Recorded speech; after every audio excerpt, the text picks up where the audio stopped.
Olá, meu aluno! Olá, minha aluna! Tudo bem com vocês? O tio Eduardo espera que esteja tudo em paz. Na nossa aula de Geografia de hoje, nós vamos falar sobre o processo de industrialização e urbanização. São dois conceitos muito importantes para falarmos na geografia. São dois conceitos que nós não podemos esquecer, muito menos confundi-los. Então, vamos lá? Começando, nós vamos destacar o processo de urbanização. Então, veja, para compreendermos esse processo de urbanização, é preciso que vocês saibam que é um processo que ocorreu após as revoluções industriais. Eu tenho certeza que na aula de História vocês já devem ter visto, né? Que esse processo todo sobre a Revolução Industrial, onde ocorreu aquele primeiro momento, segundo momento, terceiro momento, que foram as fases das revoluções, né? O crescimento da população urbana, num ritmo maior que o da população rural, caracteriza o processo de urbanização. Então, veja, meu aluno, quando eu tenho a população urbana crescendo mais do que a população rural, isso indica que eu vou ter um fenômeno geográfico chamado urbanização. Ou seja, é quando eu começo cada vez mais integrando a cidade de pessoas. Quais são as outras características, tio? Ok, vamos lá. Nós temos primeiramente o aumento do número de cidades. Essa daí já é a primeira característica que você pode ir anotando em seu caderninho. Qual seria a outra característica? As atividades econômicas em diversos fatores, ou seja, no setor industrial, no setor comercial, no setor de serviços. Então, veja, é diferente quando eu tenho uma economia apenas rural, porque, como vocês sabem, a economia rural ela não vai se basear em indústrias, não vai se basear em um comercial urbano e também não vai se basear em um serviço voltado para a área urbana. Qual seria uma outra característica? Nós podemos destacar a ampliação do fluxo de mercadorias, de pessoas, até mesmo de capitais, né? Ou seja, de capital financeiro. E também não podemos esquecer da expansão de cidades, ou seja, cada vez mais as fronteiras das cidades crescendo, certo? Nós temos também, pessoal, esse processo de urbanização, também conhecido como êxodo rural. Tio, o que seria um êxodo rural? Um êxodo rural seria justamente quando eu tenho aquelas pessoas que moram nas áreas rurais e elas começam migrando para as áreas urbanas. Ou seja, através da busca de empregos, entre outras características. Então, isso nós vamos caracterizar como êxodo rural. Observem aqui que o tio colocou para vocês um gráfico que a fonte é o censo demográfico feito no ano de 2000.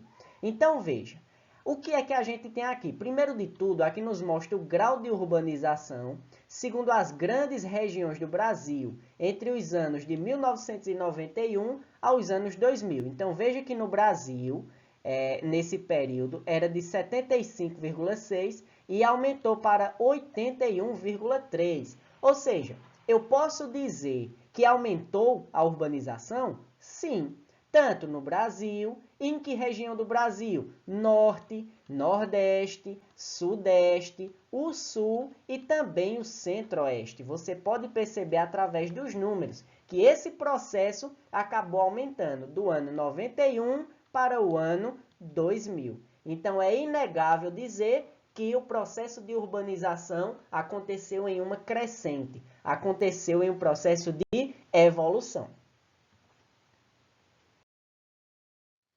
Seguindo, meu aluno, nós podemos destacar as redes de cidades globais, ou rede de cidades mundiais também conhecidas. Essas cidades, elas formam um elo com o exterior, em razão de sua força econômica. Então, veja, concentram bolsas de valores do sistema financeiro e internacional. Promovem conexões por meio de transportes, telecomunicações e sistemas financeiros. E não é a quantidade populacional, mas a qualidade, meu aluno, e a representatividade de suas atividades econômicas. Nós temos exemplos de cidades globais, Frankfurt, Nova York, Los Angeles, Chicago, Londres, Tóquio, Paris, Milão, Madrid, Zurique, Xangai, Hong Kong, entre outras cidades. Então, veja, meu aluno, para que você compreenda direitinho o que é essa questão de cidades globais. São cidades que se concentram na qualidade e de suas atividades econômicas. Ou seja, não é a quantidade de pessoas que vai dizer se ela é uma cidade global ou não, mas é a sua qualidade no setor econômico. Nós temos como exemplo Frankfurt, na Alemanha. Olha aqui a imagem que o tio colocou para vocês. E a população de lá é de 700 mil habitantes. E quais são as maiores bolsas de valores do mundo?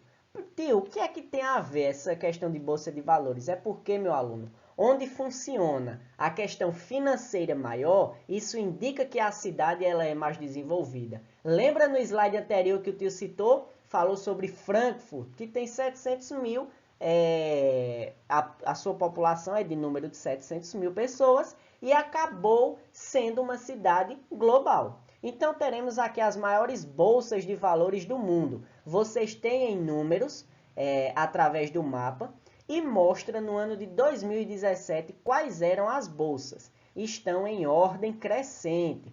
Então, veja, nós temos Nova York liderando como uma das maiores bolsas valorizadas. Está justamente aqui no mapa, você acabou de ver. Entre outras cidades aí que mostram suas bolsas de valores. Tio, aqui no Brasil está mostrando alguma bolsa de valores. Que bolsa de valores é essa? É a da Bovespa, meu aluno. Localizado aonde? Localizado lá em São Paulo. Então, perceba que é uma cidade em que também se considera como uma cidade global. Tio, São Paulo, ela é uma cidade global maior do que a cidade global de lá de New York? Não. Por quê? Porque nós observamos que em New York a bolsa de valores ela é muito mais valorizada que a da Bovespa. Então, meu aluno, eu espero que você tenha entendido. Esse foi o processo de industrialização e urbanização e eu espero que não tenha restado nenhuma dúvida. Caso tenha, comenta, curte, dá o like também, mas deixa sua dúvidazinha no comentário, que pode ter certeza que o tio aqui vai responder. Tchau, pessoal, até a próxima!